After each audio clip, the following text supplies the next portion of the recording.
background to Silent Weapons for Quiet Wars, an Introduction Programming Manual, Operations Research Technical Manual, TW SW 7905.1.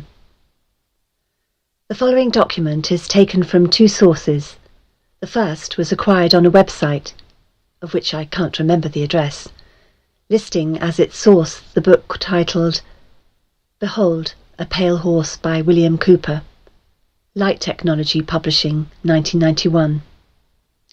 The second source is a crudely copied booklet, which does not contain a copyright notice or a publisher's name.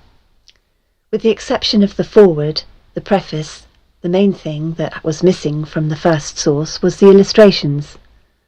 As we began comparing the two, we realized that the illustrations and the accompanying text, also missing from the first, made up a significant part of the document.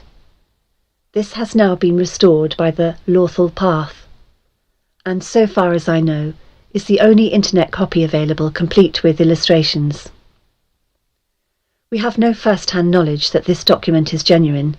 However, many of the concepts contained herein are certainly reasonable, important, and bear strong consideration. If anyone has additional knowledge about the source of this document, has better copies of the illustrations than the ones posted here, has any missing pieces to this document, or has any comments which can improve upon the quality of this document, we will appreciate your comments. The Lawful Path. Forward to Silent Weapons for Quiet Wars. This manuscript was delivered to our offices by an unknown person. We did not steal the document, nor are we involved with any theft from the United States government, and we did not get the document by way of any dishonest methods. We feel that we are not endangering the national security by reproducing this document. Quite the contrary. It has been authenticated, and we feel that we are not only within our rights to publish it, but morally bound to do so. Regarding the training manual, you may have detected that we had to block out the marginal notes made by the selectee at the CIA Training Center, but I can assure you that the manual is authentic and was printed for the purpose of introducing the selectee to the conspiracy. It has been authenticated by 4 different technical writers for military intelligence. One such recently retired, who wants very much to have this manual distributed throughout the world, and one who is still employed as an electronics engineer by the federal government and has access to the entire series of training manuals. One was stationed in Hawaii and held the highest security clearance in the naval intelligence, and another who is now teaching at a university and has been working with the Central Intelligence Agency for a number of years and wants out before the axe falls on the conspirators. We believed that the entire world should know about this plan, so we distributed internationally 100 of these manuscripts to ask individuals at top-level positions their opinions. The consensus opinion was to distribute this to as many people as who wanted it, to the end that they would not only understand that war has been declared against them, but would be able to properly identify the true enemy to humanity. Delamere Duveras. Preface. Conspiracy theories are nothing new to history. Plots to kill Caesar and overthrow Rome abounded, for instance. However, it is seldom that concrete clues to such plots come to light and are generally known. Silent Weapons for Quiet Wars, an Introduction Programming Manual, was uncovered quite by accident on July the 7th, 1986, when an employee of Boeing Aircraft Company purchased a surplus IBM copier for scrap parts at a sale, and discovered inside details of a plan, hatched in the embryonic days of the Cold War, which called for control of the masses through manipulation of industry, people's pastimes, education, and political leanings. It called for a quiet revolution, putting brother against brother, and diverting the public's attention from what is really going on. The document you are about to read is reprinted in its virgin form, with diagrams as a touch of reality. Table of Contents. Forward. Preface. Security. Historical introduction. Political introduction. Energy. Descriptive introduction of the silent weapon. Theoretical introduction. General energy concepts. Mr. Rothschild's energy discovery. Apparent capital as paper inductor. Breakthrough. Application in economics. The economic model. Industrial diagrams. 3 industrial classes. Aggregation. The E-model. Economic inductance. Inductive factors to consider. Translation. Time-flow relationships and self-destructive oscillations. Industry equivalent circuits. Stages of schematic simplification. Generalization. Final bill of goods. The technical coefficients. The household industry. Household models. Economic shock testing. Introduction to the theory of shock testing. Example of shock testing. Introduction to economic amplifiers. Short list of inputs. Short list of outputs. Table of strategies. Diversion, the primary strategy. Diversion summary. Consent, the primary victory. Amplification energy sources. Logistics. The artificial womb. The political structure of a nation, dependency. Action offence. Responsibility.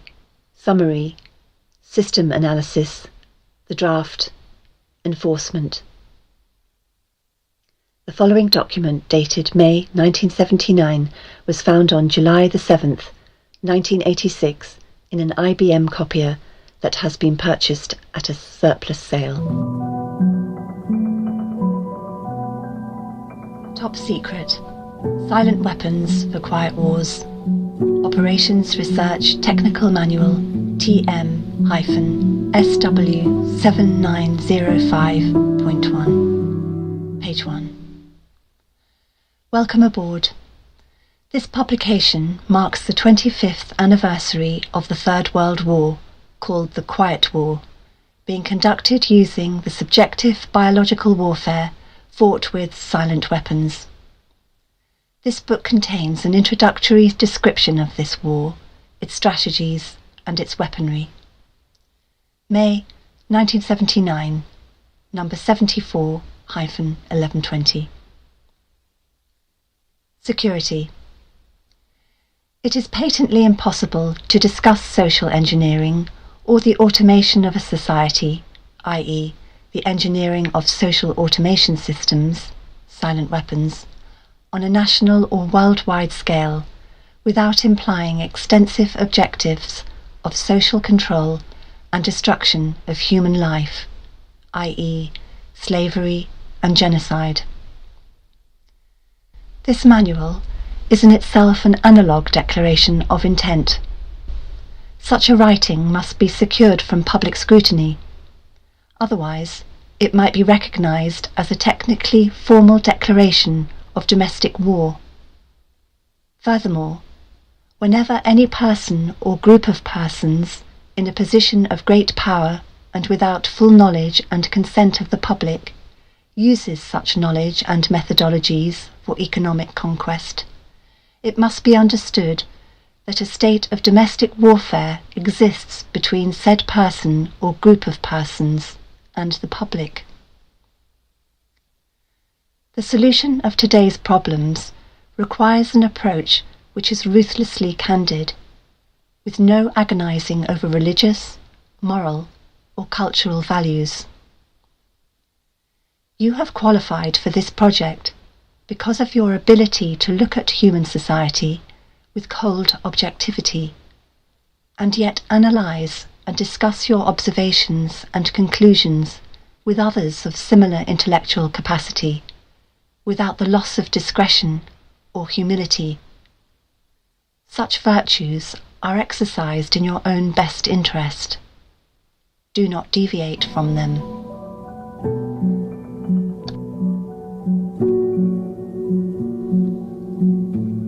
Historical introduction. Silent weapon technology has evolved from operations research, OR, a strategic and tactical methodology developed under the military management in England during World War II. The original purpose of operations research was to study the strategic and tactical problems of air and land defence, with the objective of effective use of limited military resources against foreign enemies, i.e. logistics. It was soon recognised by those in positions of power that the same methods might be useful for totally controlling a society, but better tools were necessary. Social engineering, the analysis and automation of a society, requires the correlation of great amounts of constantly changing economic information, data. So a high-speed, computerized data processing system was necessary, which could race ahead of the society and predict when society would arrive for capitulation. Relay computers were too slow, but the electronic computer, invented in 1946 by J. Presper Eckert and John W. Mauchly, filled the bill. The next breakthrough was the development of the simplex method of linear programming in 1947 by the mathematician George B. Dantzig. Then in 1948, the transistor invented by J. Bardeen, W. H. Brattain, and W. Shockley promised great expansion of the computer field by reduced space and power requirements. With these three inventions under their direction, those in positions of power strongly suspected that it was possible for them to control the whole world with the push of a button. Immediately, the Rockefeller Foundation got in on the ground floor by making a 4-year grant to Harvard College, funding the Harvard Economic Research Project for the study of the structure of the American economy. 1 year later, in 1949, the United States Air Force joined in. In 1952, the grant period terminated, and a high-level meeting of the elite was held to determine the next phase of social operations research. The Harvard project had been very fruitful, as is borne out by the publication of some of its results in 1953, suggesting the feasibility of economic, social engineering. Studies in the Structure of the American Economy, copyright 1953 by Vasily Leontev, International Science Press Inc., White Plains, New York. Engineered in the last half of the decade of the 1940s, the new Quiet War machine stood, so to speak, in sparkling gold-plated hardware on the showroom floor by 1954. With the creation of the Maser in 1954, the promise of unlocking unlimited sources of fusion atomic energy from the heavy hydrogen in seawater, and the consequent availability of unlimited social power, was a possibility only decades away. The combination was irresistible. The Quiet War was quietly declared by the international elite at a meeting held in Though the silent weapons system was nearly exposed 13 years later, the evolution of the new weapons system had never suffered any major setbacks. This volume marks the 25th anniversary of the beginning of the Quiet War. Already, this domestic war has had many victories on many fronts throughout the world. Political introduction. In 1954, it was well recognised by those in positions of authority that it was only a matter of time, only a few decades, before the general public would be able to grasp and upset the cradle of power, for the very elements of the new silent weapon technology were as accessible for a public utopia as they were for providing a private utopia. The issue of primary concern, that of dominance, revolved around the subject of the energy sciences. Energy. Energy is recognised as the key to all activity on Earth. Natural science is the study of sources and control of natural energy, and social science theoretically expressed as economics, is the study of the sources and control of social energy. Both are bookkeeping systems, mathematics. Therefore, mathematics is the primary energy science, and bookkeeping can be king if the public can be kept ignorant of the methodology of the bookkeeping. All science is merely a means to an end. The means is knowledge, the end is control. Beyond this remains only one issue: who will be the beneficiary? In 1954, this was the issue of primary concern. Although the so-called moral issues were raised, in view of the law of natural selection, it was agreed that a nation or world of people who will not use their intelligence are no better than animals who do not have intelligence. Such people are beasts of burden and stakes on the table by choice and consent. Consequently, in the interest of future world order, peace and tranquility, it was decided to privately wage a quiet war against the American public, with an ultimate objective of permanently shifting the natural and social energy, wealth, of the undisciplined and irresponsible many into the hands of the self-disciplined, responsible and worthy few. In order to implement this objective, it was necessary to create, secure and apply new weapons which, as it turned out, were a class of weapons so subtle and sophisticated in their principle of operation and public appearance as to earn for themselves the name silent weapons.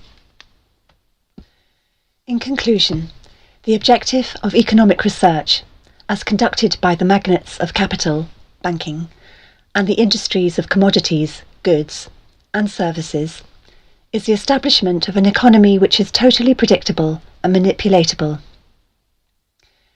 In order to achieve a totally predictable economy, the low-class elements of society must be brought under total control, i.e., must be housebroken, trained, and assigned a yoke and long-term social duties from a very early age, before they have an opportunity to question the propriety of the matter. In order to achieve such conformity, the lower-class family unit must be disintegrated by a process of increasing preoccupation of the parents and the establishment of government-operated daycare centres for the occupationally orphaned children. The quality of education given to the lower class must be of the poorest sort, so that the mote of ignorance isolating the inferior class from the superior class is and remains incomprehensible to the inferior class. With such an initial handicap, even bright lower-class individuals have little, if any, hope of extricating themselves from this assigned lot in life. This form of slavery is essential to maintain some measure of social order, peace and tranquility for the ruling upper class. Descriptive introduction of the silent weapon. Everything that is expected from an ordinary weapon is expected from a silent weapon by its creators, but only in its manner of functioning.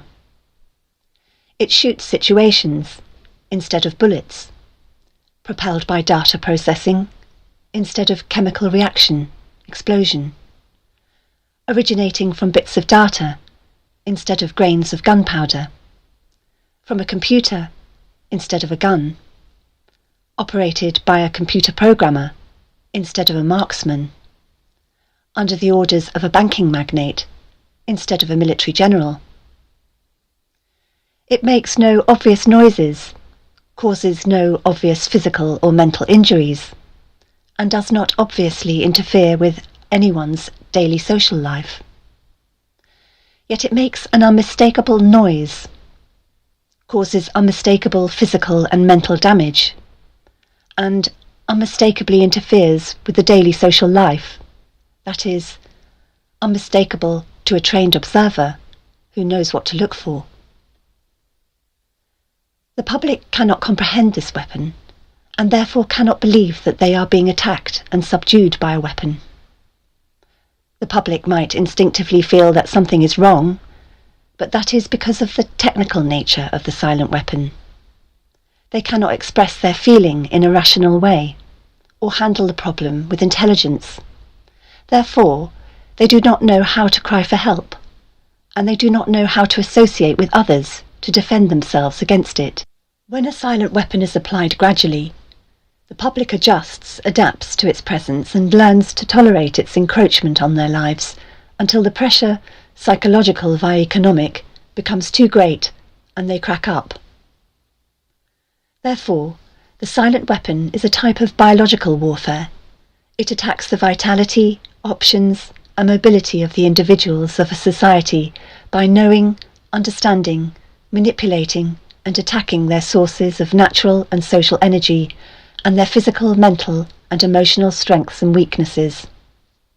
Theoretical introduction. Give me control over a nation's currency, and I care not who makes its laws.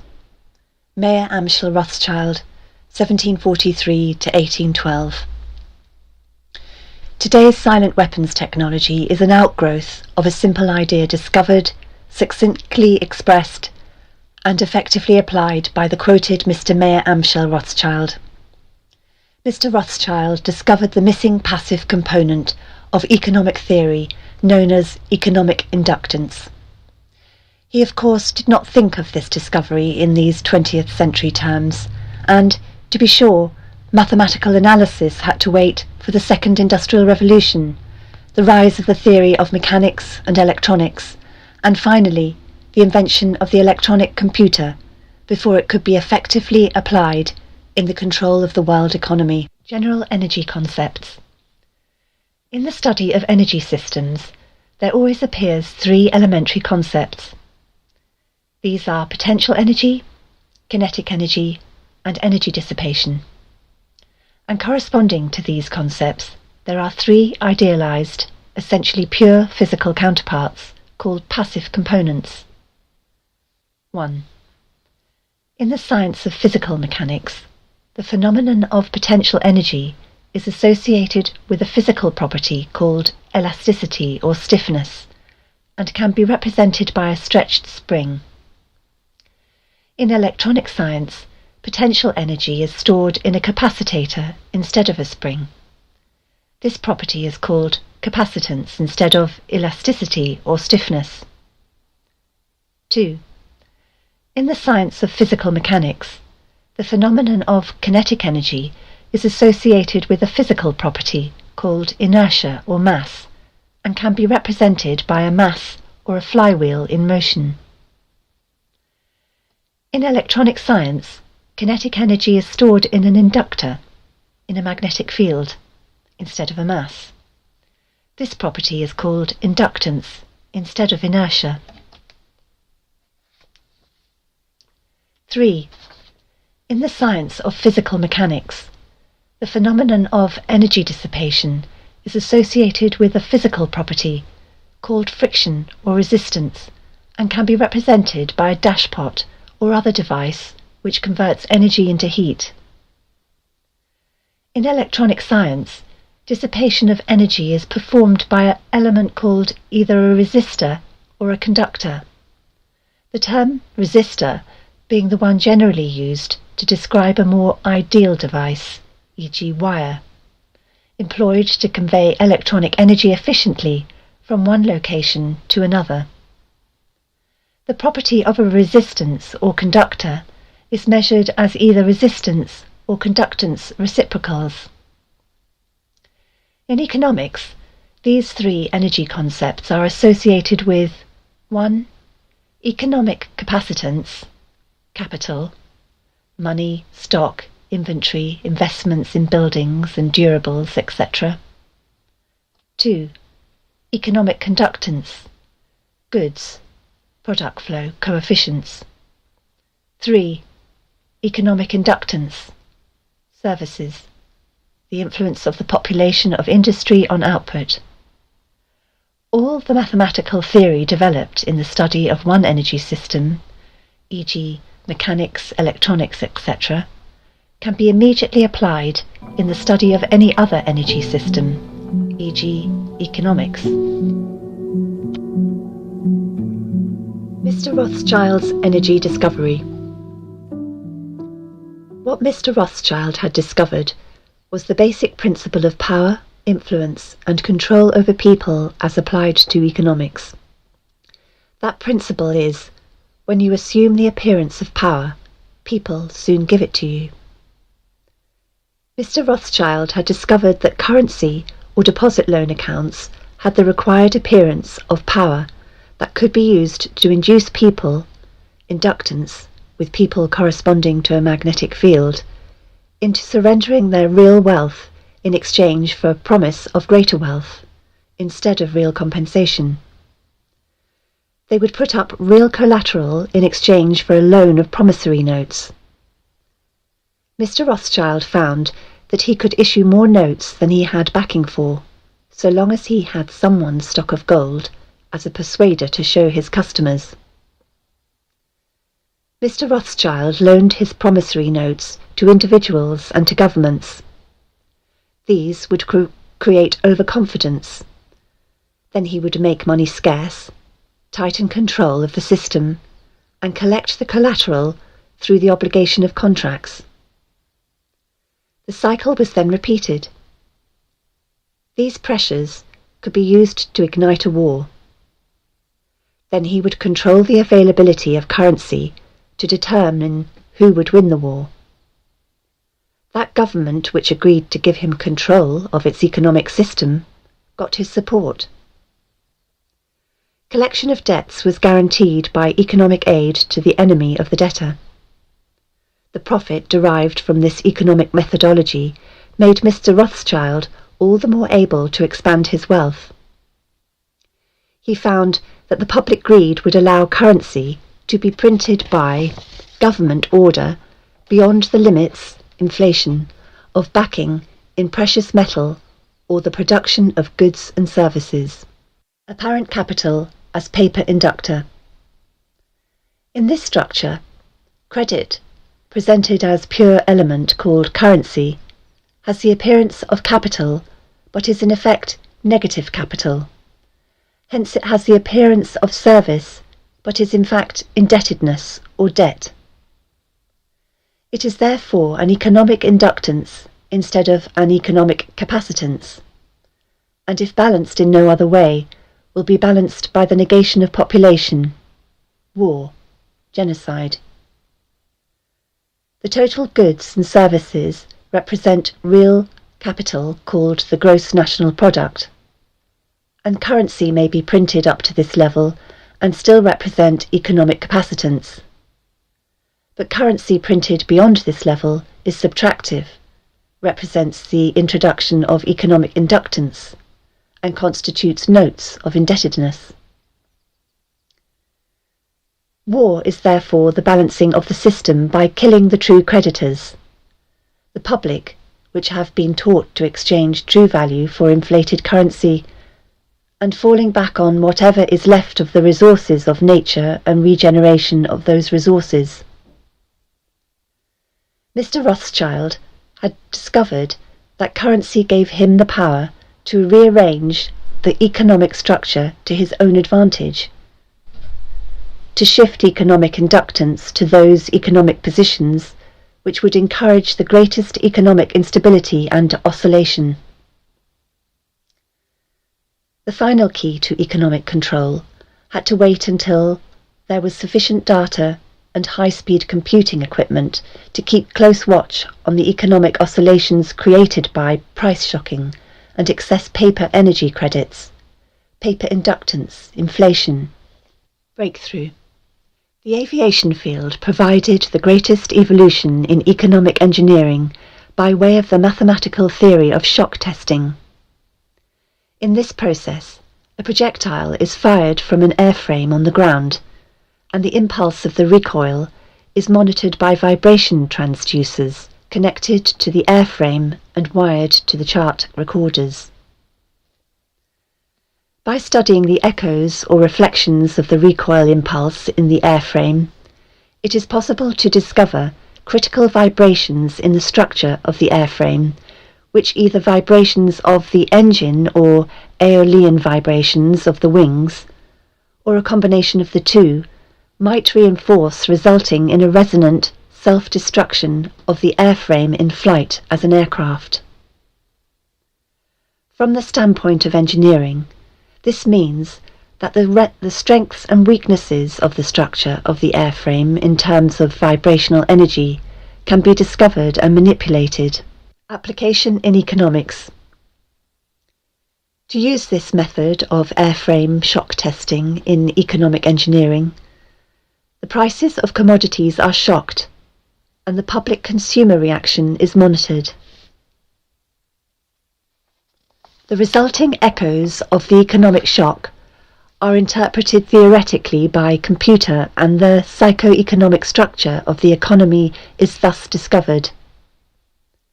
It is by this process that partial, differential, and difference matrices are discovered that define the family household and make possible its evaluation as an economic industry. Dissipative consumer structure. Then, the response of the household to future shocks can be predicted and manipulated, and society becomes a well-regulated animal with its reins under the control of a sophisticated, computer-regulated, social energy bookkeeping system. Eventually, every individual element of the structure comes under computer control through a knowledge of personal preferences.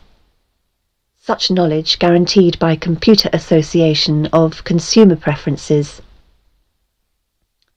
Universal Product Code, UPC, zebra-striped pricing codes on packages. With identified consumers, identified via association with the use of a credit card and later a permanent tattooed body number invisible under normal ambient illumination. Summary.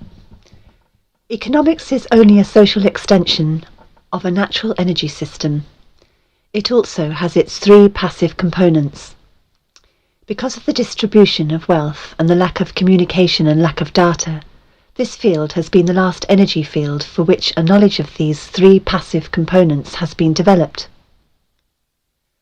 Since energy is the key to all activity on the face of the earth, it follows that in order to attain a monopoly of energy, raw materials, goods, and services, and to establish a world system of slave labour, it is necessary to have a first strike capability in the field of economics.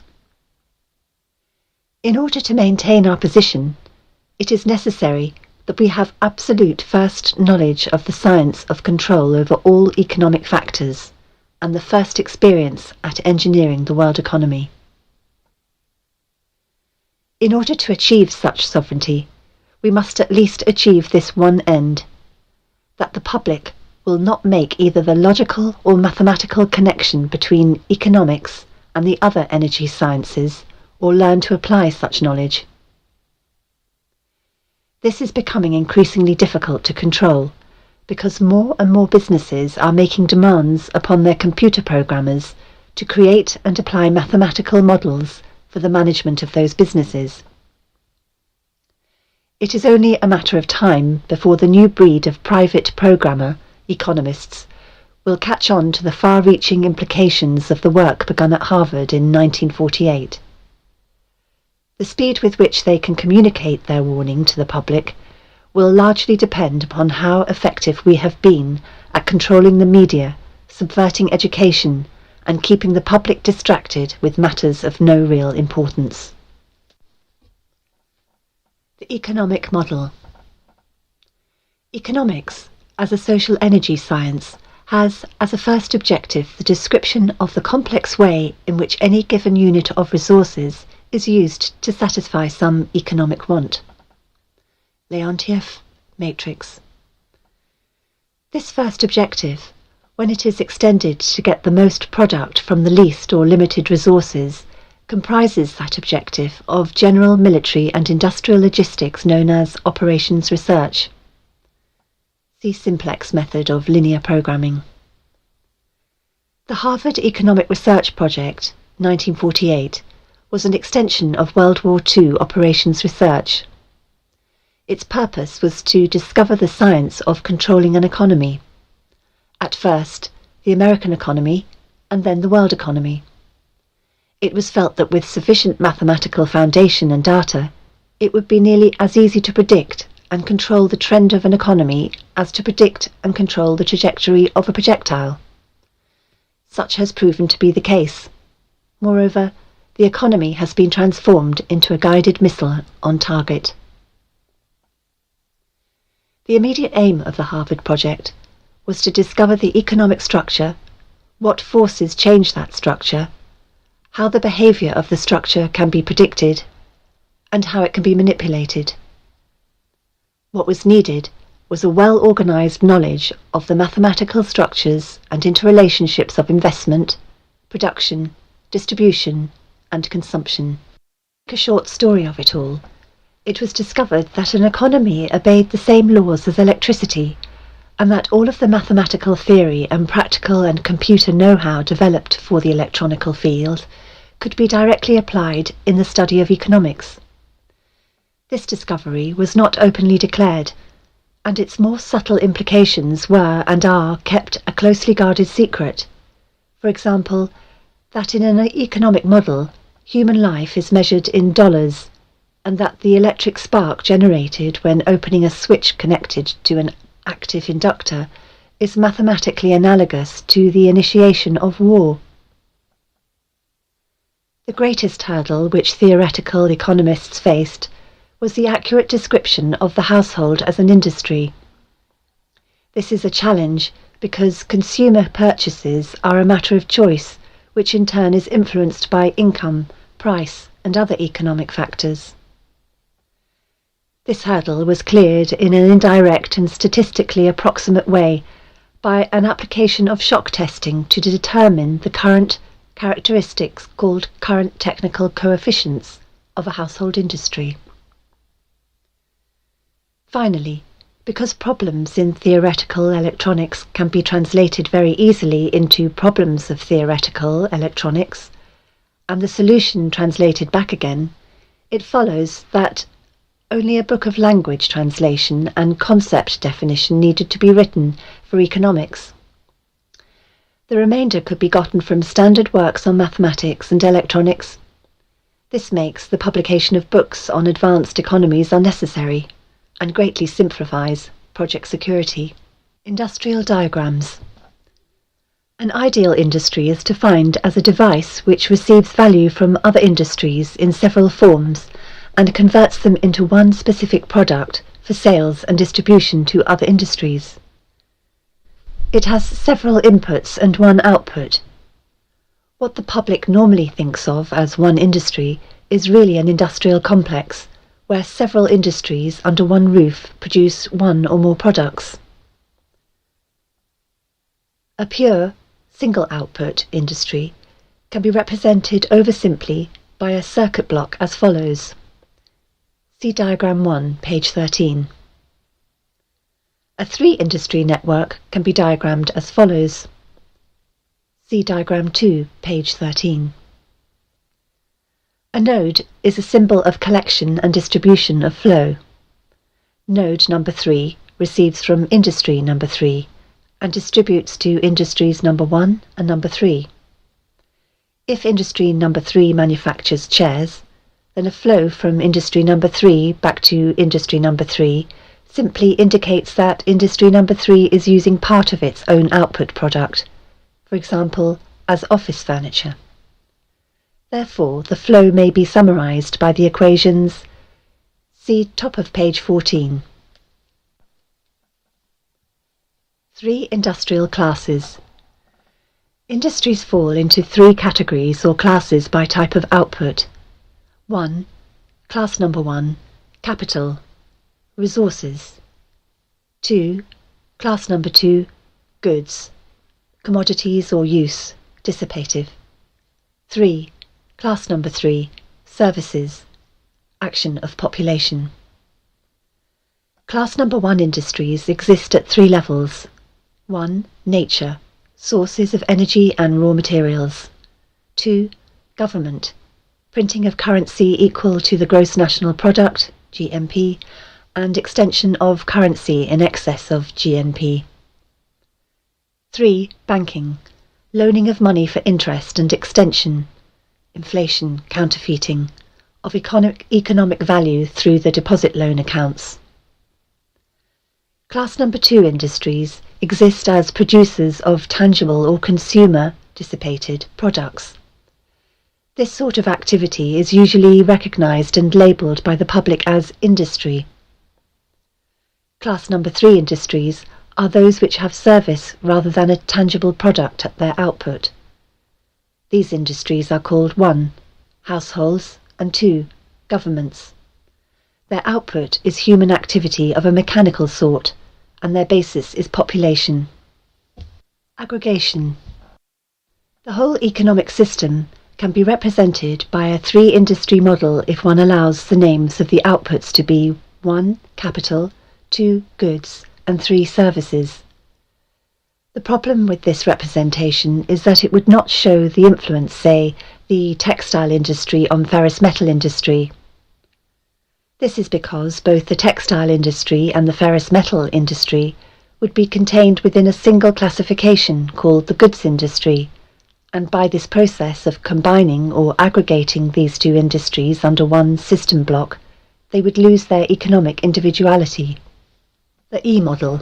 A national economy consists of simultaneous flows of production, distribution, consumption and investment. If all of these elements include labour and human functions are assigned a numerical value in like units of measure, say $1939, then this flow can be further represented by a current flow in an electronic circuit, and its behaviour can be predicted and manipulated with useful precision. The 3 ideal passive energy components of electronics, the capacitor, the resistor, and the inductor, correspond to the 3 ideal passive energy components of economics called the pure industries of capital, goods, and services respectively. Economic capacitance represents the storage of capital in one form or another. Economic conductance represents the level of conductance of materials for the production of goods. Economic inductance represents the inertia of economic value in motion. This is a population phenomenon known as services. Economic inductance. An electrical inductor, e.g. a coil or wire, has an electric current as its primary phenomenon and a magnetic field as its secondary phenomenon, inertia. Corresponding to this, an economic inductor has a flow of economic value as its primary phenomenon, and a population field as its secondary field phenomenon of inertia. When the flow of economic value, e.g. money, diminishes, the human population field collapses in order to keep the economic value, money, flowing, extreme case war. This public inertia is a result of consumer buying habits, expected standard of living, etc., and is generally a phenomenon of self-preservation. Inductive factors to consider. 1. Population. 2. Magnitude of the economic activities of the government. 3. The method of financing these government's activities. See Peter Paul Principle, Inflation of the Currency. Translation. A few examples will be given. Charge. Coulombs. Dollars. 1939. Flow. Current. Amperes. Coulombs per second. Dollars of flow per year. Motivating force. Volts. Dollars. Output. Demand. Conductance. Amperes per volt. Dollars of flow per year per dollar demand. Capacitance. Coulombs per volt. Dollars of production, inventory, stock per dollar demand. Time flow relationships and self-destructive oscillations. An ideal industry may be symbolized electronically in various ways. The simplest way is to represent a demand by a voltage and a supply by a current. When this is done, the relationship between the two becomes what is called an admittance, which can result from three economic factors: 1. Foresight flow, 2. Present flow, and 3. Hindsight flow. 1. Foresight flow is the result of that property of living entities to cause energy, food, to be stored for a period of low energy, e.g. a winter season. It consists of demands made upon an economic system for that period of low energy, winter season. In a production industry, it takes several forms, one of which is known as production stock or inventory.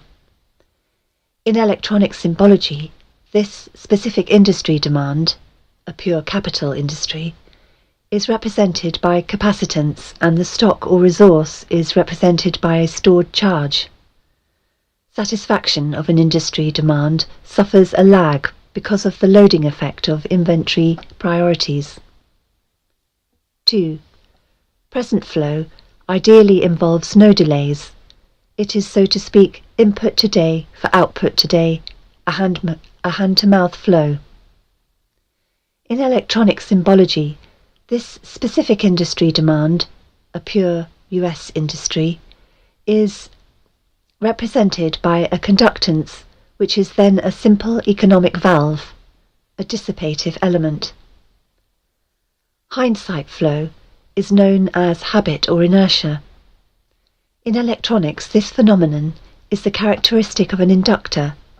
Economic analog equals a pure service industry, in which a current flow, economic analog equals flow of money, creates a magnetic field, economic analog equals active human population, which, if the current, money flow, begins to diminish, collapse, war, to maintain the current, flow of money, energy.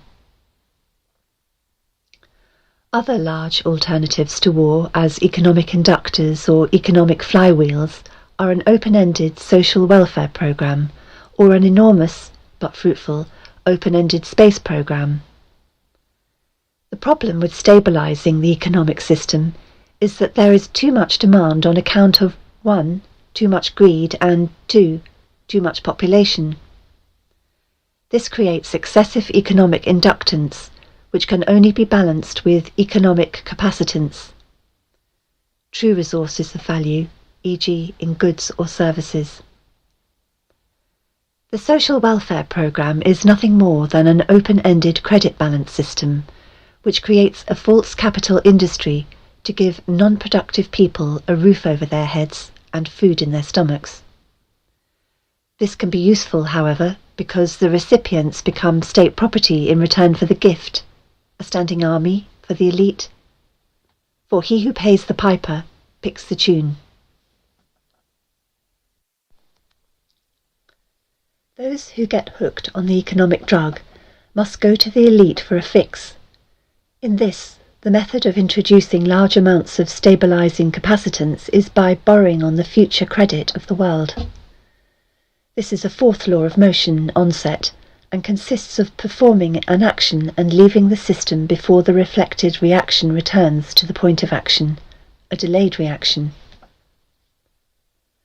The means of surviving the reaction is by changing the system before the reaction can return.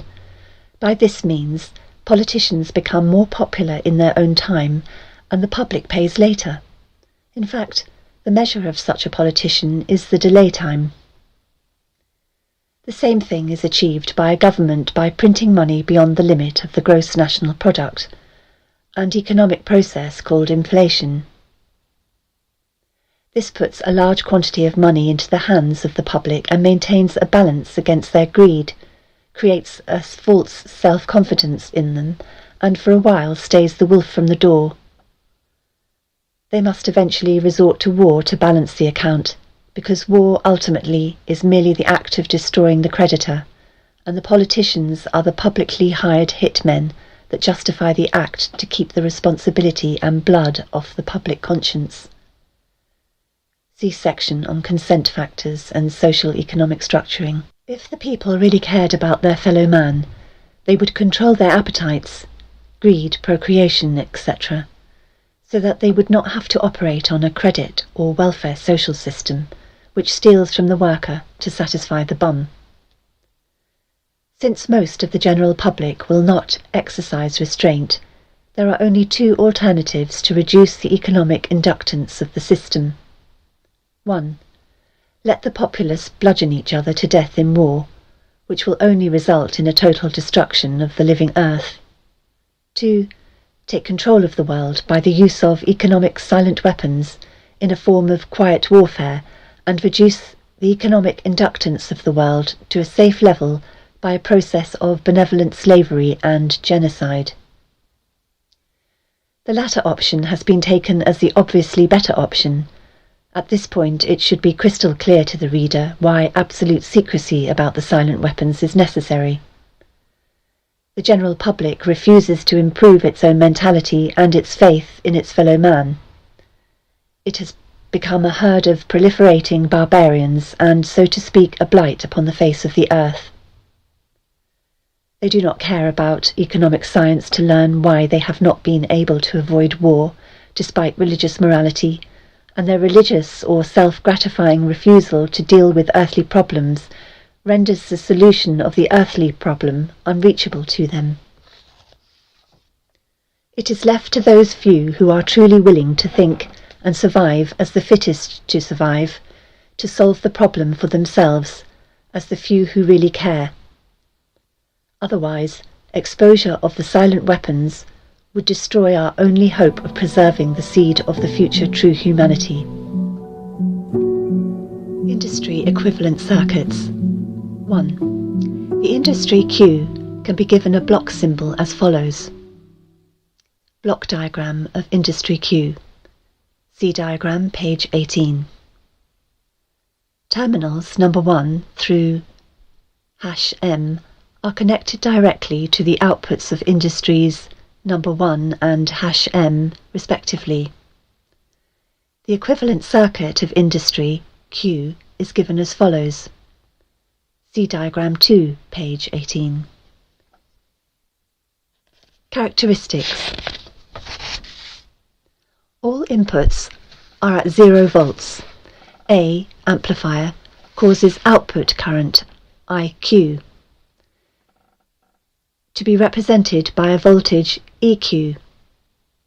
Amplifier delivers sufficient current at EQ to drive all loads Y10 through YMQ and sync all currents I1Q through IMQ. The unit transconductance amplifier AQ is constructed as follows. See diagram, page 19.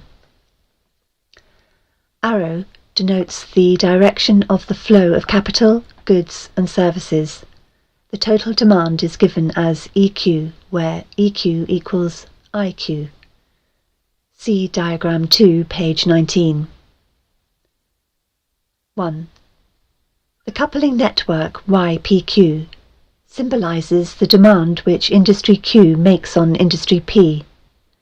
The connective admittance YPQ is called the technical coefficient of the industry Q, stating the demand of industry Q, called the industry of use, for the output in capital, goods or services of industry P, called the industry of origin. The flow of commodities from industry P to industry Q is given by IPQ, evaluated by the formula IPQ equals QPQ star EQ. When the admittance YPQ is a simple conductance, this formula takes on the common appearance of Ohm's law. IPQ equals GPQ star IQ. The interconnection of a three-industry system can be diagrammed as follows. The blocks of the industry diagram can be opened up, revealing the technical coefficients and a much simpler format. The equations of flow are given as follows. See diagram, page 20.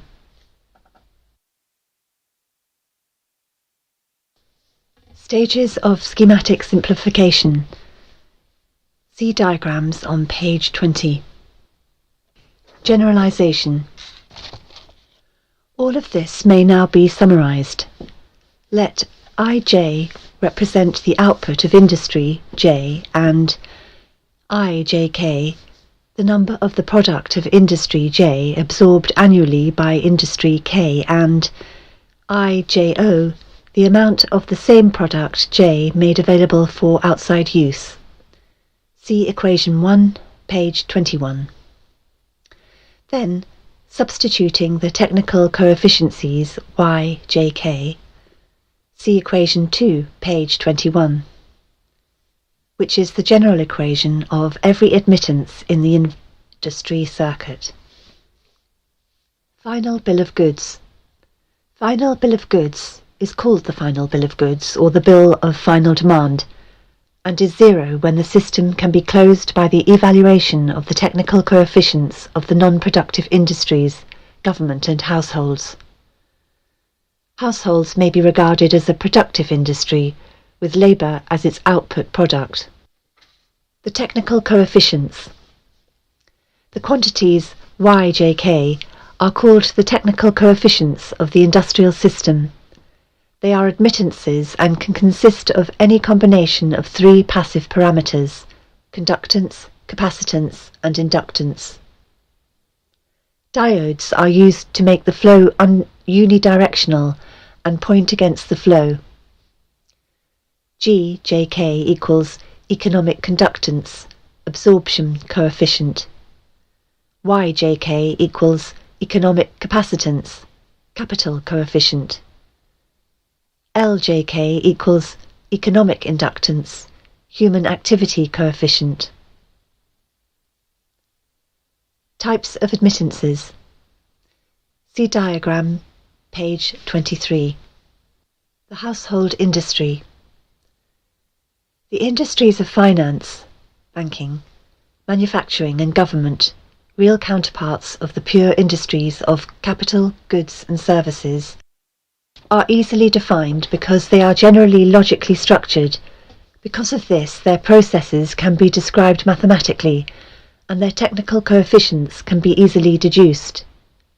This, however, is not the case with the service industry known as the household industry. Household models. When the industry flow diagram is represented by a two-block system of households on the right and all other industries on the left, the following results. See diagram, page 24. The arrows from left to right, labelled A, B, C, etc., denote flow of economic value from the industries in the left-hand block to the industries in the right-hand block called households. These may be thought of as the monthly consumer flows of the following commodities: A, alcoholic beverages, B, beef, C, coffee, U, unknown, etc. The problem with a theoretical economist faces is that the consumer preferences of any household is not easily predictable, and the technical coefficients of any one household tend to be a non-linear, very complex and variable function of income prices, etc. Computer information derived from the use of the Universal Product Code in conjunction with credit card purchase as an individual household identifier could change this state of affairs, but the UPC method is not yet available on a national or even a significant regional scale. To compensate for this data deficiency, an alternative indirect approach of analysis has been adopted, known as economic shock testing. This method, widely used in the aircraft manufacturing industry, develops an aggregate statistical sort of data. Applied to economics, this means that all of the households in one region or in the whole nation are studied as a group or class rather than individually, and the mass behaviour rather than the individual behaviour is used to discover useful estimates of the technical coefficients governing the economic structure of the hypothetical single household industry. Notice in the industry flow diagram that the values for the flows A, B, C, etc. are accessible to measurement in terms of selling prices and total sales of commodities. One method of evaluating the technical coefficients of the household industry depends upon shocking the prices of a commodity and noting the changes in the sales of all the commodities. Economic shock testing. In recent times, the application of operations research to the study of the public economy has been obvious for anyone who understands the principles of shock testing. In the shock testing of an aircraft airframe, the recoil impulse of firing a gun mounted on that airframe causes shock waves in that structure which tell aviation engineers the conditions under which some parts of the airplane, or the whole airplane or its wings, will start to vibrate or flutter like a guitar string, a flute reed, or a tuning fork, and disintegrate or fall apart in flight. Economic engineers achieve the same result in studying the behaviour of the economy and the consumer public by carefully selecting a staple commodity such as beef, coffee, gasoline or sugar, and then causing a sudden change or shock in its price or availability, thus kicking everybody's budget and buying habits out of shape. They then observe the shock waves, which result by monitoring the changes in advertising, prices and sales of that and other commodities. The objective of such studies is to acquire the know-how to set the public economy into a predictable state of motion or change. Even a controlled self-destructive state of motion, which will convince the public that certain expert people should take control of the money system and re-establish security, rather than liberty and justice, for all. When the subject citizens are rendered unable to control their financial affairs, they, of course, become totally enslaved, a source of cheap labour. Not only the prices of commodities, but also the availability of labour can be used as the means of shock testing. Labour strikes deliver excellent test shocks to an economy, especially in the critical services area of trucking, transportation, communication, public utilities, energy, water, garbage collection, etc. By shock testing, it is found that there is a direct relationship between the availability of money flowing in an economy and the real psychological outlook and response of masses of people dependent upon that availability. For example, there is a measurable quantitative relationship between the price of gasoline and the probability that a person would experience a headache, feel a need to watch a violent movie, smoke a cigarette, or go to a tavern for a mug of beer. It is most interesting that by observing and measuring the economic models by which the public tries to run from their problems and escape from reality, and by applying the mathematical theory of operations research, it is possible to program computers to predict the most probable combination of created events, shocks, which will bring about a complete control and subjugation of the public through a subversion of the public economy by shaking the plum tree. Introduction to the theory of economic shock testing. Let the prices and total sales of commodities be given and symbolized as follows. See diagram 1, page 26. Commodities: alcoholic beverages, beef, coffee, gasoline, sugar, tobacco, unknown balance. Price function, total sales. 1.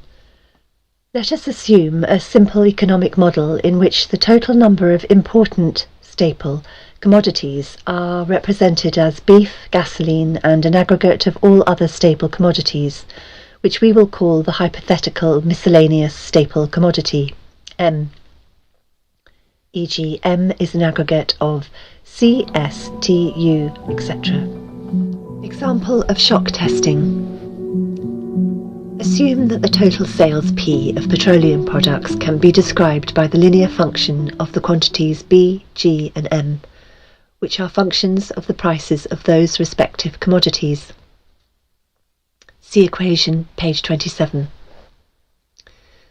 Then where B, G and M are functions of the prices of beef, gasoline and miscellaneous respectively, and APB, APG and APM are constant coefficients defining the amount by which each of the functions B, G and M affect the sales, P, of petroleum products.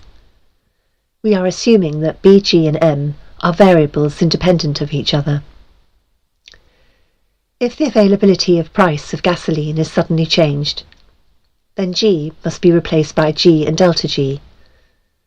This causes a change in the petroleum sales from P to P and delta P. Also, we will assume that B and M remain constant when G changes to G and delta G. See equation 2, page 27. Expanding upon this expression, we get, see equation 3, page 27. And subtracting the original value of P, we get for the change in P. See equation 4, page 27. This is a rate of change in P due only to an isolated change in G, delta G. In general, AJK is the partial rate of change in the sales effect, J, due to a change in the causal price function of commodity K.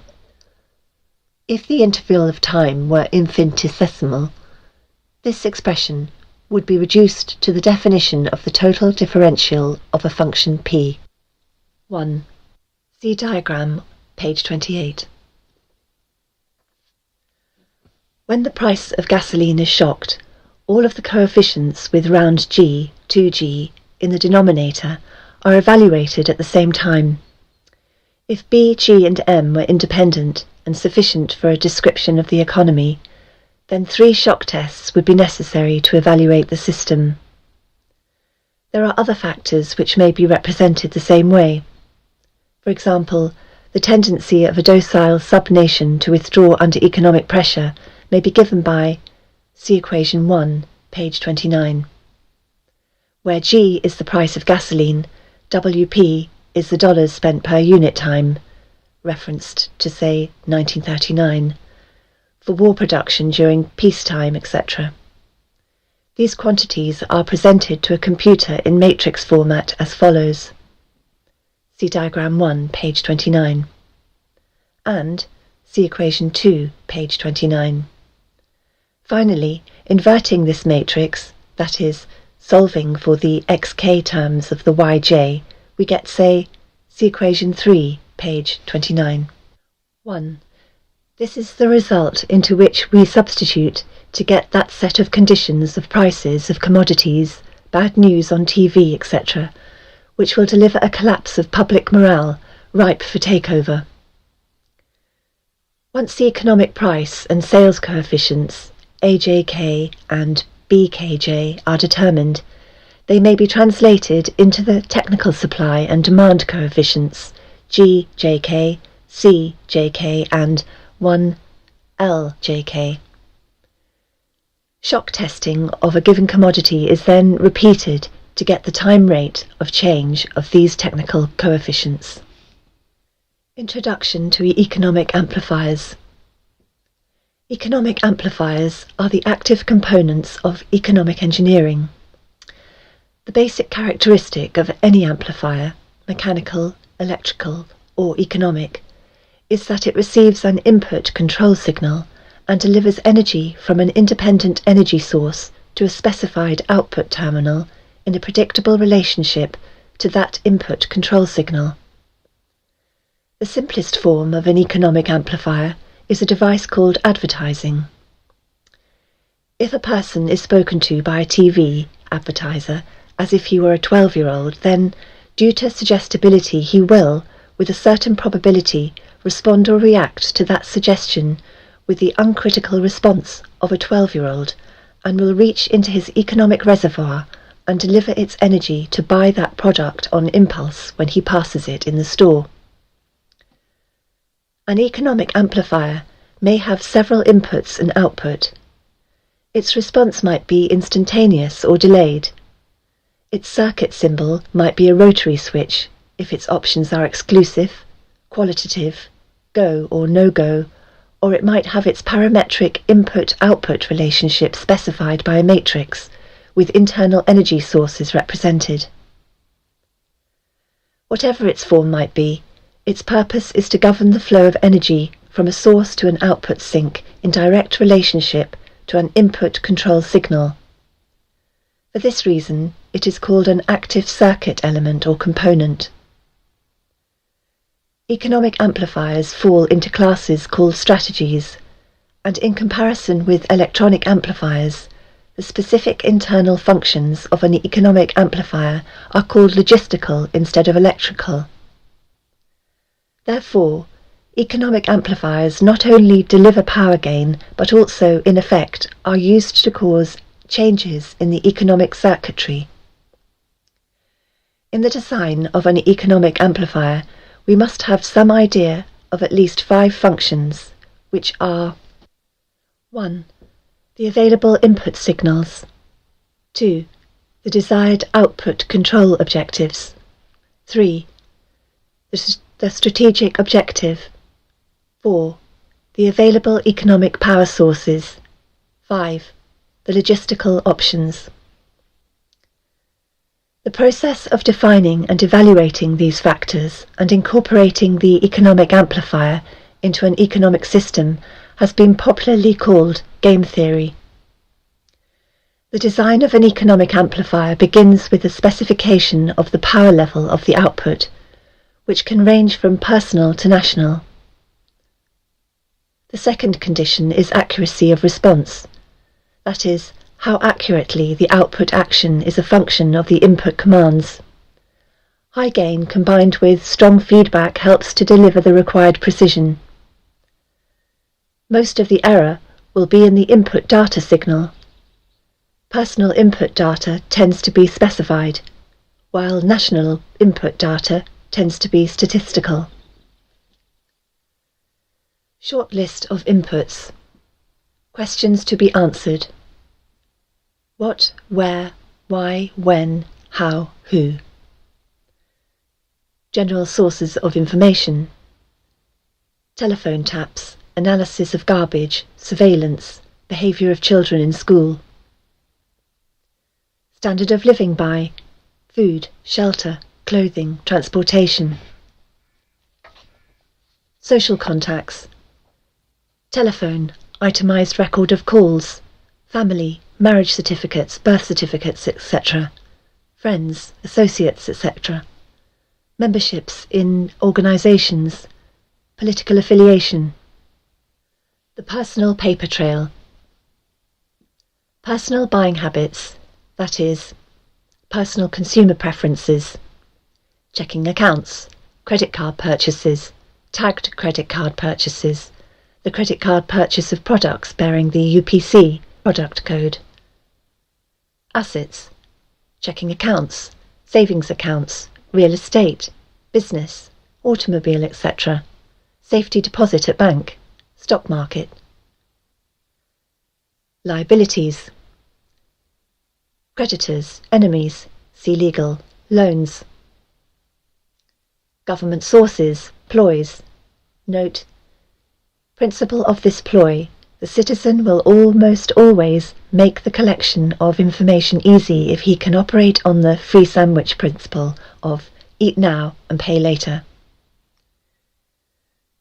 Welfare, Social Security, USDA surplus food, doles, grants, subsidies. Government sources via intimidation. Internal Revenue Service, OSHA, Census, etc. Other government sources, surveillance of US mail. Habit patterns, programming. Strengths and weaknesses. Activities, sports hobbies, etc. See legal, fear, anger, etc. Crime record. Hospital records, drug sensitivities, reaction to pain, etc. Psychiatric records, fears, angers, disgusts, adaptability, reactions to stimuli, violence, suggestibility or hypnosis, pain, pleasure, love and sex. Methods of coping, of adaptability, behaviour. Consumption of alcohol, consumption of drugs, entertainment, religious factors influencing behaviour, other methods of escaping from reality. Payment modus operandi, MO, pay on time, etc. Payment of telephone bills, energy purchases, water purchases, repayment of loans, house repayments, automobile payments, payments on credit cards. Political sensitivity, beliefs, contacts, position, strengths, weaknesses, projects, activities. Legal inputs, behavioural control, excuses for investigation, search, arrest or employment of force to modify behaviour. Court records, police records, NCIC, driving record, reports made to police, insurance information, anti-establishment acquaintances. National input information. 1. Business sources via IRS, etc. Prices of commodities, sales, investments in stocks, inventory, production tools and machinery, buildings and improvements, the stock market. Banks and credit bureaus. Credit information, payment information. Miscellaneous sources, polls and surveys, publications, telephone records, energy and utility purchases. Short list of outputs.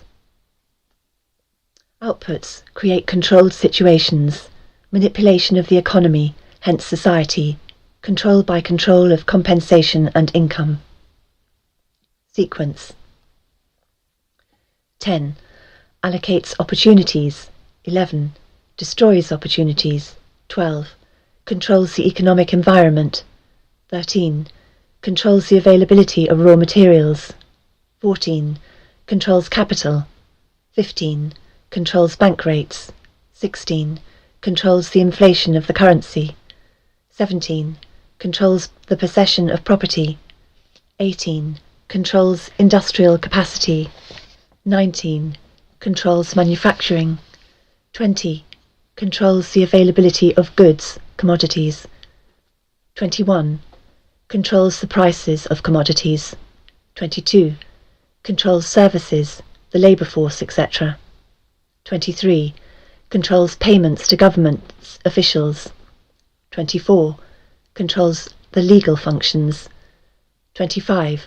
Controls the personal data files, uncorrectable by the party slandered. 26. Controls advertising. 27. Controls media contact. 28. Controls material available for TV viewing. 29. Disengages attention from real issues. 30. Engages emotions. 31. Creates disorder, chaos and insanity. 32. Controls design of more probing tax forms. 33. Controls surveillance. 34. Controls the storage of information. 35. Develops psychological analysis and profiles of individuals. 36. Controls legal functions. Repeat of 15. 37. Controls sociological factors. 38. Controls health options. 39. Preys on weakness. 40. Cripples strengths. 41. Leeches wealth and substance. Table of strategies. Do this to get this. Keep the public ignorant. Less public organisation. Maintain access to control. Required reaction to outputs, prices, points for feedback, sales. Create preoccupation. Lower defences. Attack the family unit. Control of the education of the young. Give less cash and more self-indulgence and more data, credit and doles. Attack the privacy of the church. Destroy faith in this sort of government. Social conformity. Computer programming simplicity. Minimise the tax protest. Maximise economic data. Minimum enforcement problems. Stabilise the consent. simplicity coefficients, tighten control of variables, simpler computer input data, greater predictability, establish boundary conditions, equations, problem simplicity, solutions of differential and difference, proper timing, less data shift and blurring, maximize control, minimum resistance to control, collapse of currency, destroy the faith of the American people in each other. Diversion, the primary strategy. Experience has proven that the simplest method of securing a silent weapon and gaining control of the public is to keep the public undisciplined and ignorant of the basic system principles on the one hand, while keeping them confused, disorganized and distracted with matters of no real importance on the other hand. This is achieved by disengaging their minds, sabotaging their mental activities, providing low-quality program of public education in mathematics, logic, systems design and economics, and discouraging technical creativity, engaging their emotions, increasing their self-indulgence and their indulgence in emotional and physical activities by unrelenting emotional affrontations and attacks, mental and emotional rape, by way of constant barrage of sex, violence and wars in the media, especially the TV and the newspapers, giving them what they desire in excess, junk food for thought, and depriving them of what they really need. Rewriting history and law and subjecting the public to the deviant creation, thus being able to shift their thinking from personal needs to highly fabricated outside priorities. These preclude their interest in and discovery of the silent weapons of social automation technology. The general rule is that there is a profit in confusion. The more confusion, the more profit. Therefore, the best approach is to create problems and then offer solutions. Diversion summary. Media. Keep the adult public attention diverted away from the real social issues and captivated by matters of no real importance. Schools. Keep the young public ignorant of real mathematics, real economics, real law and real history. Entertainment. Keep the public entertainment below a 6th grade level. Work. Keep the public busy, busy, busy, with no time to think, back on the farm with the other animals. Consent, the primary victory. A silent weapons system operates upon data obtained from a docile public by legal, but not always lawful, force. Much information is made available to silent weapons systems programmers through the Internal Revenue Service. See studies in the structure of the American economy for an IRS source list. This information consists of the enforced delivery of well-organized data contained in federal and state tax forms, collected, assembled and submitted by the slave labor provided by taxpayers and employers. Furthermore, the number of such forms submitted to the IRS is a useful indicator of public consent, an important factor in strategic decision-making.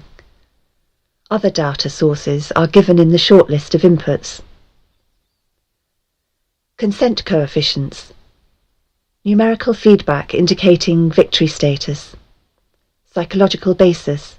When the government is able to collect tax and seize private property without just compensation, it is an indication that the public is ripe for surrender and is consenting to enslavement and legal encroachment.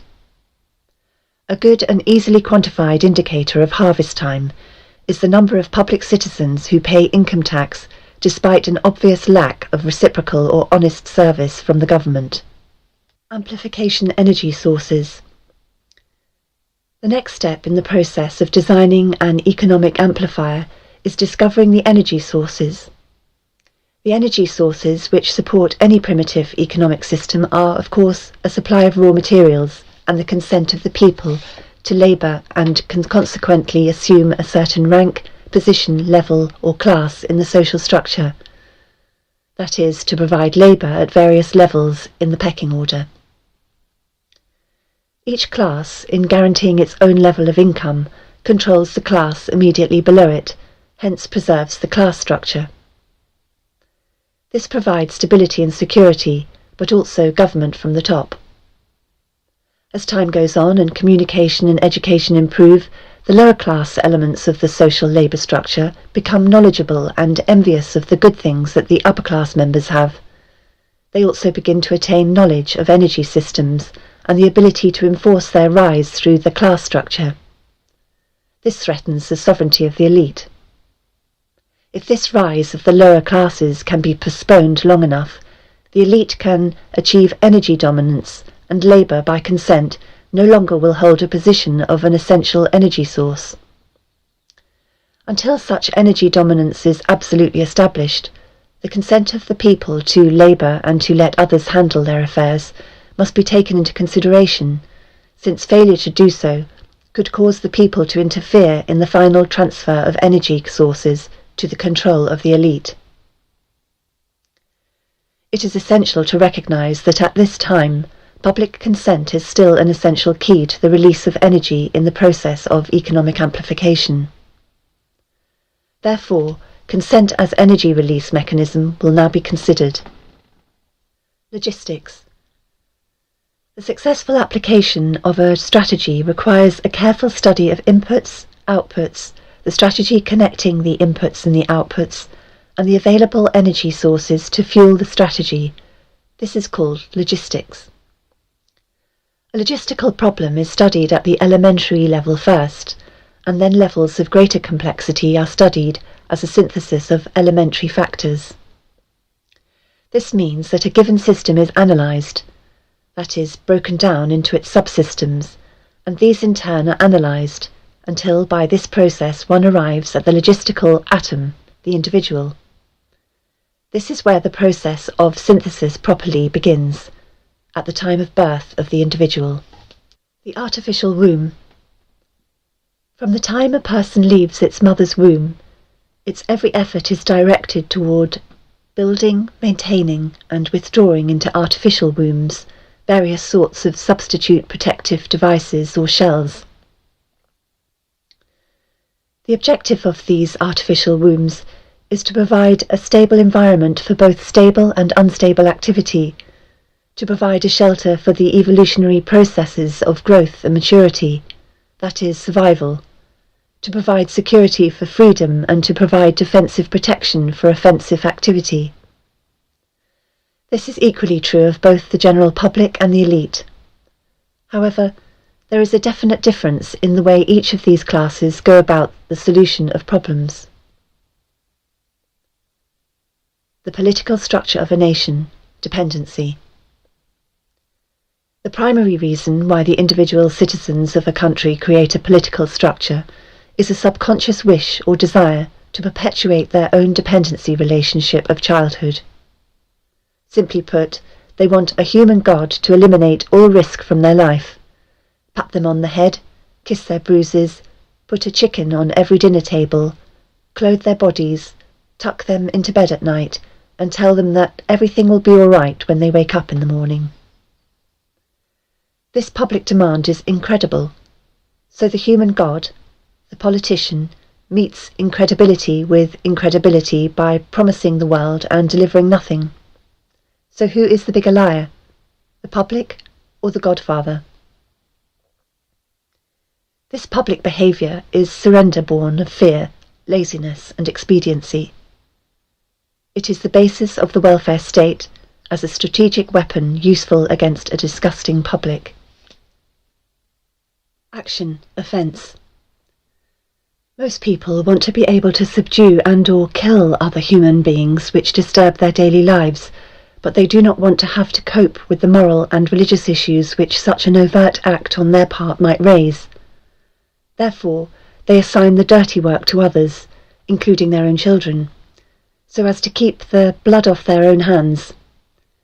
They rave about the human treatment of animals and then sit down to a delicious hamburger from a whitewashed slaughterhouse down the street and out of sight. But even more hypocritical, they pay taxes to finance a professional association of hitmen, collectively called politicians, and then complain about corruption in government. Responsibility. Again, most people want to be free to do the things, to explore, etc., but they are afraid to fail. The fear of failure is manifested in irresponsibility and especially in delegating those personal responsibilities to others where success is uncertain or carries possible or created liabilities, law, which the person is not prepared to accept. They want authority, root word author, but they will not accept responsibility or liability, so they hire politicians. Summary. The people hire the politicians so that the people can obtain security without managing it, obtain action without thinking about it, inflict theft, injury and death upon others without having to contemplate either life or death, avoid responsibility for their own intentions, obtain the benefits of reality and science without exerting themselves in the discipline of facing or learning either of these things. They give the politicians the power to create and manage a war machine to provide for the survival of the nation womb, prevent encroachment of anything upon the nation womb, destroy the enemy who threatens the nation womb, destroy those citizens of their own country who do not conform for the sake of stability of the nation womb. Politicians hold many quasi-military jobs, the lowest being the police, which are soldiers, the attorneys and the CPAs next, who are spies and saboteurs, licensed, and the judges who shout orders and run the closed union military shop for whatever the market will bear. The generals are industrialists.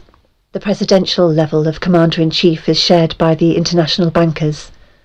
The people know that they have created this farce and financed it with their own taxes, consent, but they would rather knuckle under than be the hypocrite.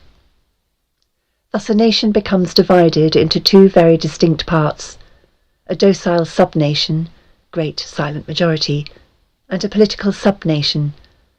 The political sub-nation remains attached to the docile sub-nation, tolerates it and leeches its substance until it grows strong enough to detach itself and then devour its parent. System analysis. In order to make meaningful computerized economic decisions about war, the primary economic flywheel, it is necessary to assign concrete logistical values to each element of the war structure, personnel and material alike. This process begins with a clear and candid description of the subsystems of such a structure. The draft, as military service. Few efforts of human behaviour modification are more remarkable or more effective than that of the socio-military institution known as the draft. A primary purpose of a draft or other such institution is to instill, by intimidation, in young males of a society the uncritical conviction that the government is omnipotent. He is soon taught that a prayer is slow to reverse what a bullet can do in an instant. Thus, a man trained in a religious environment for 18 years of his life can, by this instrument of the government, be broken down, be purged of his fantasies and delusions in a matter of mere months. Once that conviction is instilled, all else becomes easy to instill. Even more interesting is the process by which a young man's parents, who purportedly love him, can be induced to send him off to war to his death. Although the scope of this work will not allow this matter to be expanded in full detail, nevertheless, a coarse overview will be possible and can serve to reveal those factors which must be included in some numerical form in a computer analysis of social and war systems. We begin with a tentative definition of the draft. 2. The draft, selective service, etc., is an institution of compulsory collective sacrifice and slavery, devised by the middle-aged and elderly for the purpose of pressing the young into doing the public dirty work. It further serves to make the youth as guilty as the elders, thus making criticism of the elders by the youth less likely, generational stabilizer.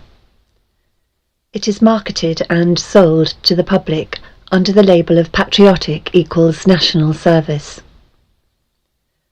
Once a candid economic definition of the draft is achieved, that definition is used to outline the boundaries of a structure called a human value system, which in turn is translated into the terms of game theory. The value of such a slave labourer is given in a table of human values, a table broken down into categories by intellect, experience, post-service job demand, etc. Some of these categories are ordinary and can be tentatively evaluated in terms of the value of certain jobs for which a known fee exists. Some jobs are harder to value because they are unique to the demands of social subversion.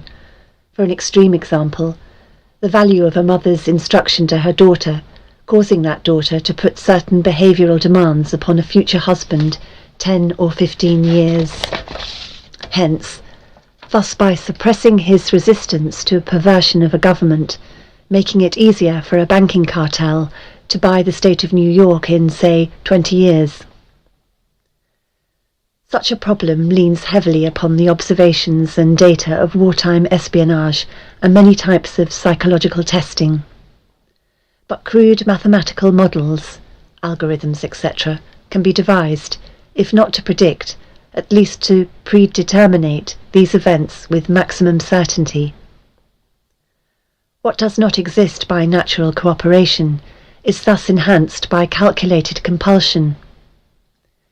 Human beings are machines, levers, which may be grasped and turned, and there is little real difference between automating a society and automating a shoe factory. These derived values are variable. It is necessary to use a current table of human values for computer analysis. These values are given in true measure rather than US dollars, since the latter is unstable, being presently inflated beyond the production of national goods and services, so as to give the economy a false kinetic energy, paper inductance. The silver value is stable, it being possible to buy the same amount with a gram of silver today as it could be bought in 1920.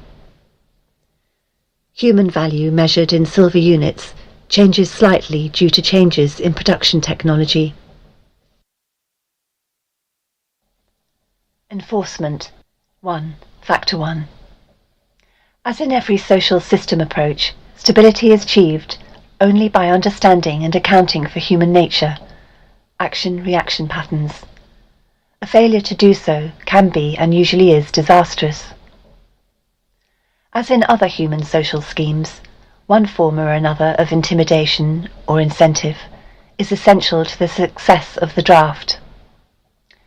Physical principles of action and reaction must be applied to both internal and external subsystems. To secure the draft, individual brainwashing, programming, and both the family unit and the peer group must be engaged and brought under control. Factor 2. Father. The man of the household must be housebroken to ensure that Junior will grow up with the right social training and attitudes. The advertising media, etc., are engaged to see to it that father-to-be is pussy-whipped before or by the time he is married. He is taught that he either conforms to the social notch cut out for him, or his sex life will be hobbled and his tender companionship will be zero. He is made to see that women demand security more than logical, principled, or honourable behaviour. By the time his son goes to war, father, with jelly for a backbone, will slam a gun into Junior's hand before father will risk the censure of his peers, or make a hypocrite of himself by crossing the investment he has in his own personal opinion or self-esteem. Junior will go to war, or father will be embarrassed, so Junior will go to war, the true purpose notwithstanding. Factor 3. Mother. The female element of human society is ruled by emotion first and logic second. In the battle between logic and imagination, imagination always wins. Fantasy prevails, maternal instinct dominates, so that the child comes first and the future comes second. A woman with a newborn baby is too starry-eyed to see a wealthy man's cannon fodder or a cheap source of slave labour.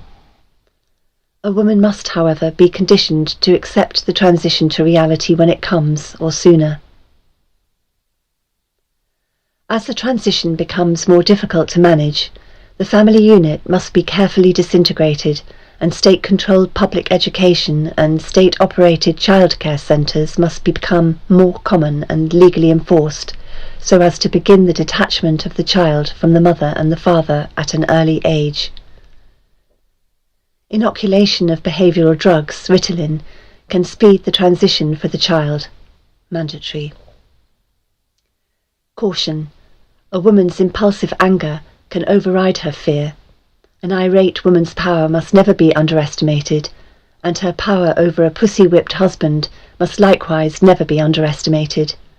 It got women the vote in 1920. Factor 4. Junior. The emotional pressure for self-preservation during the time of war, and the self-serving attitude of the common herd that have an option to avoid the battlefield if Junior can be persuaded to go, is all of the pressure finally necessary to propel Johnny off to war. Their quiet blackmailings of him are the threats: no sacrifice, no friends, no glory, no girlfriends. Factor 5. Sister. And what about Junior's sister? She is given all the good things of life by her father, and taught to expect the same from her future husband, regardless of the price. Factor 6. Cattle. Those who will not use their brains are no better off than those who have no brains, and so this mindless school of jellyfish, father, mother, son and daughter become useful beasts of burden, or trainers of the same. This concludes what is available of this document.